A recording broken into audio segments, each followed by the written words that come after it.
The other day I was reading the newspaper and I saw this editorial by the Globe and Mail that described how the Canadian economy was being destroyed by three economic villains. These economic villains destroy productivity and prosperity. And I'm going to talk to you about how these villains are destroying the real estate market as well, because it's the same thing. The first economic villain is our success tax. The success tax is essentially taxing companies, individuals, entrepreneurs who have decided to invest in businesses in Canada and real estate in Canada and developments in Canada. And there's no incentive for them to do this because if they win, 50% of their profit goes to the government. When you compare this to the OECD globally, Canada ranks 50% higher on success tax than any other country. Clearly, we have room to improve on this particular statistic. The next villain, which may even be the worst villain, is red tape. Being in the mortgage business and being in the real estate business, I can attest to the fact that since I've started this business, it's only gotten more and more difficult to operate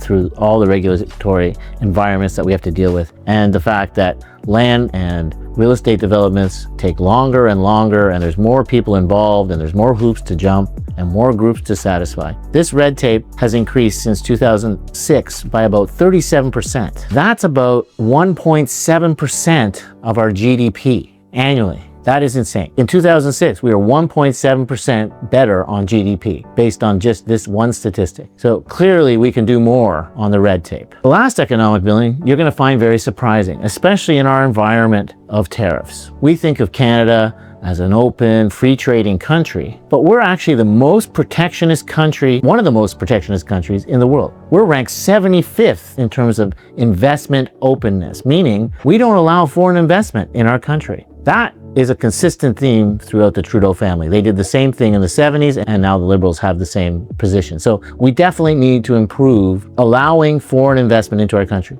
If foreign countries are allowed to invest here, that actually benefits us as Canadians and our wealth, our prosperity. These are the three things we need to deal with. We need to deal with the success tax. We need to lower success tax. We need to deal with red tape. We need to lower red tape. And we need to stop being protectionist about foreign investment, and we need to increase foreign investment. These are things that we need to deal with. And hopefully, good government, good lobbying, and common sense will take over at some point. Well, these economic villains destroy prosperity. It doesn't have to be that way for you. At realaltinvestments.com, we know how to exploit these opportunities to increase your wealth. Our mortgage fund is returning 8 to 12% annually. If you'd like to learn more, go to realaltinvestments.com to book your 15-minute appointment.